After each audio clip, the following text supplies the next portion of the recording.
première transaction que je finis par réaliser, c'est avec un dénommé Ali Bachir, qui était ancien député à l'époque. Oui, Ali Bachir, oui. Tout à fait, je sais pas ce qu'il est devenu maintenant. Oui. Qui m'est présenté par Evra Meba, qui est un ami d'enfance. Quand on arrive à Garoua-Boulaye, on arrive à la station, on nous demande de laisser notre garde et de partir. Moi, j'ai 300 millions sur moi. Je lui ai dit que... 300 millions de francs. Oui, j'ai 300 millions de francs. En liquide, dans les poches. Parce que je pense que je vais acheter 20 kilos d'or. Oui. En réalité. Oui. Il me dit non, moi je peux pas te vendre si ce n'est pas à partir de 100 kilos. Même 100 kilos, ça ne représente rien. Oui. Alors en passant, le kilogramme d'or, il coûte combien? À l'époque, oui. À l'époque, je dois acheter le kilogramme d'or à 40 000 $. 40 000 $. 1 kilo. 1 kilogramme d'or. 1 kilo. Donc, quand on parle de 100 kilos. De 20 millions le kilogramme d'or. Voilà. Donc là, on était à 4 millions de $. Oui. Pour les 100 kilos. Il me dit que le Poker a demandé 20 millions. Non, 30 millions. Que le Poker m'a demandé 30 millions. Au nom de quoi? Il veut l'argent. Pourquoi vous sentez-vous dans l'obligation de donner ces 20 millions si tant est que vous n'avez pas des choses à vous reprocher? Pourquoi vous donnez 20 millions parce qu'un type les a demandés, fut-il procureur? Pendant que on allait au parquet, vous êtes approché par tous les représentants des magistrats. Oui. À chaque fois. Qui vous disent que bon, voici les instructions de Jean-Fils Kambat. Voici les instructions de Kinegon. Voici les instructions de Ncham. La première fois, Ncham reçoit 10 millions. Ntama reçoit 10 millions. Kinegon reçoit 5 millions. Soit disant il faut acheter la paix. Et c'est vous qui payez. Et c'est moi qui paye. Vous jurez que vous dites la vérité. Je vous jure que je vous dis la vérité, Jean-Bruno Tani. De toutes les façons, les protagonistes sont là. Moi, on va me dire plus d'une fois que le ministre Laurent Esso me réclame 1 milliard de francs pour me laisser. Vous mentez. Non, je vous assure. L'initiative pour la transparence dans les industries extractives a récemment révélé que les douanes camerounaises avaient officiellement exporté 22 kg d'or en 2023. Pendant ce temps, les Émirats arabes unis enregistraient dans la même période 15 tonnes d'or provenant du Cameroun. Entre ces deux chiffres, il n'y a pas un simple écart statistique. Il y a un système d'exploitation illégale de l'or qui échappe au contrôle de l'État. Dans les zones minières, l'or s'évapore dans les transactions en liquide de plusieurs centaines de milliards de francs CFA, les convois nocturnes et un réseau bien organisé. Dans cet univers quasi mafieux, l'opacité la dispute à la corruption. Les témoignages révèlent que des membres des forces de sécurité, des magistrats, des douaniers, des hommes politiques et des hommes d'affaires véreux se nourrissent de ce pillage. Les individus s'enrichissent, le pays s'appauvrit et n'arrive pas à tirer avantage de cette ressource stratégique pour son développement. Depuis les révélations de ce scandale, le ministre des Mines tergiverse alors que la justice regarde ailleurs. Face à ce silence et cette inaction qui protège et couvre les prédateurs, Naya TV a décidé de mettre les pieds dans ce milieu glauque avec un acteur venu de l'intérieur. Olivier Hapi est chef d'entreprise. En 2020, il a été arrêté au Cameroun dans une histoire de trafic d'or. Il a décidé aujourd'hui de briser le cercle. Il dit sa part de vérité et ses propos éclairent ce que beaucoup préfèrent laisser dans l'ombre. Cette affaire d'or, comme vous voyez là, c'est une affaire organisée, bien suivie. Et ce qui est organisé et bien suivi, ce n'est pas par monsieur tout le monde. Tout tourne autour du président. D'accord. Tout tourne autour du président. On parle donc de l'or. Je parle d'un principe pour que ceux qui sont à la maison nous comprennent.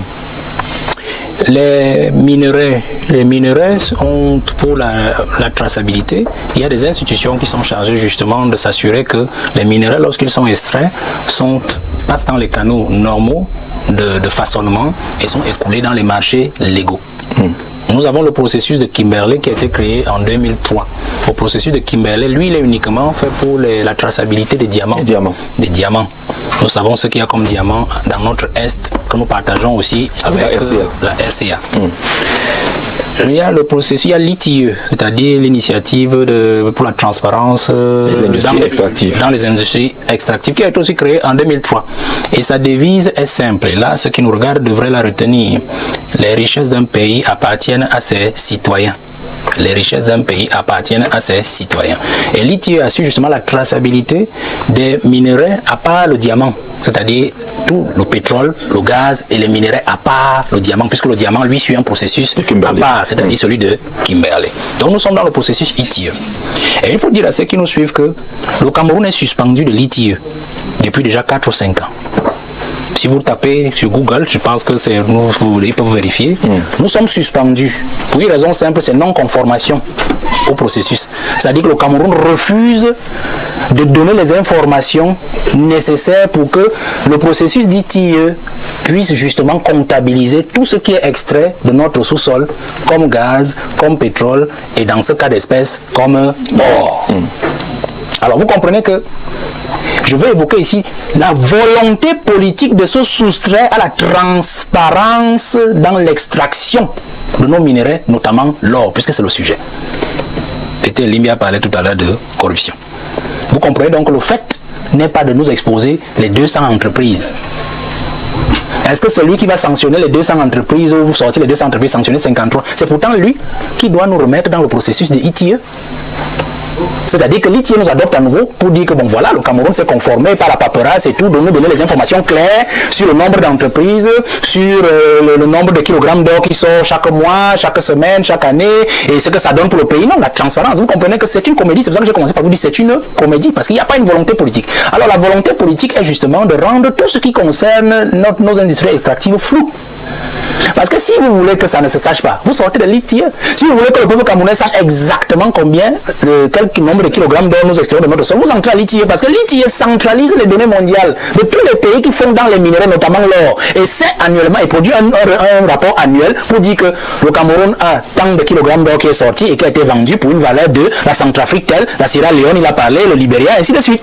Donc le Cameroun, nos autorités, nos politiques se sont soustraits volontairement du processus d'ITIE pour que leurs citoyens ne sachent jamais quelle quantité d'or est extrait du Cameroun et combien ça a été vendu, cela a donné comme devise à l'extérieur. Alors si je l'ai dit, j'entre donc au fond de votre sujet parce que c'est ce que vous ne voulez pas qu'on dise. Parce qu'il y a ce débat. Moi je vois un nom qui se balade partout, mais il n'est même pas le seul. Parce qu'on le met seulement là pour dire là, monsieur, mais attendez. Je pense qu'il y a eu un débat sur votre plateau ici où même le neveu du président était engagé dans une affaire ici où les populations avaient des pancartes pour dire que nous ne voulons plus de ça, monsieur Iti. Donc, c'est cela le véritable pays pour dire qu'en fait, les collaborateurs du président de la République, avec sa propre bénédiction lui-même, ont décidé de soustraire le Cameroun de la transparence des industries extractives. Pourquoi donc? Pour les résultats que nous voyons aujourd'hui. Parce que une fois qu'on nous a soustrait de la transparence de ce qui est extrait de notre pays, le résultat c'est que nous voyons par le luxe, l'ostentation et ce qui nous nargue tous les jours. C'est-à-dire les grosses voitures, les grosses maisons, les ceci, les comptes, ainsi de suite. Bon, TTA a donné quand même quelques éléments. Je vais juste vous retracer quelque chose. Vous allez voir les éléments de complicité. Vous allez voir. Alors, vous savez que j'ai mon promotionnaire qu'on a brûlé là, en février. Nari qui est départi. C'était pour toutes ces affaires-là. Ces affaires-là. Parce que sur le terrain... Parce que la veille, il sortait d'un chantier, là où il y avait quelques échauffourées entre les exploitants chinois et les Très bien. Comment ça fonctionne? Je donne juste un schéma. Je donne juste un schéma. Nos aînés ont compris une chose, personne ne doit faire figurer son nom. C'est une comédie quand le ministre sort ça. Vous allez vous rendre compte que ces entreprises-là, toutes ces entreprises-là, vous allez voir que c'est des étrangers qui sont derrière. Puis ce n'est pas des Chinois, c'est des Libanais. Si ce n'est pas des Libanais, c'est peut-être des gens de l'Afrique de l'Est. C'est comme ça qu'ils travaillent. On les prend, on prend des permis, il a dit des permis, et puis ils les revendent. Mais pour les entreprises qui font localement, c'est des prénoms. Alors, comme donc ils se sont soustraits de l'ITIE, c'est-à-dire que le peuple ne doit jamais connaître comment, combien on extrait, ainsi de suite, combien on vend, qu'est-ce qu'on fait? TT a dit tout à l'heure, on crée des aéroports, on appelle ça des aérodromes.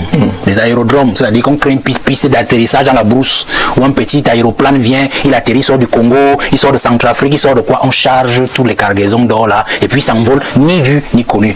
Le sous-préfet au courant, il ne peut rien généralement. Le préfet au courant, bon, chacun a peut-être son bakchiche, puisque c'est eux qui veillent, personne ne doit rien dire. Et puis le gouverneur, puisque c'est lui qui coordonne l'affaire, il connaît. Vous comprenez? Tout le monde est content. Le ministre lui-même là, lui-même il sait ça. Lui-même qui signe là, il sait ça. Dodo Loquin est parti justement parce que cette affaire d'or là, il y a un crime derrière. Le ministre Dodo est mort en janvier, le 22 janvier je crois. 2023. Le 20, c'était le 20 janvier 2023. C'est que comment il ne savait pas? Dites-moi, vous avez une trace de l'enquête? Voilà Martinez, le petit journaliste, il n'était rien dans la machine de l'État. Il a bloqué tout un pays. Mais Dodo est parti.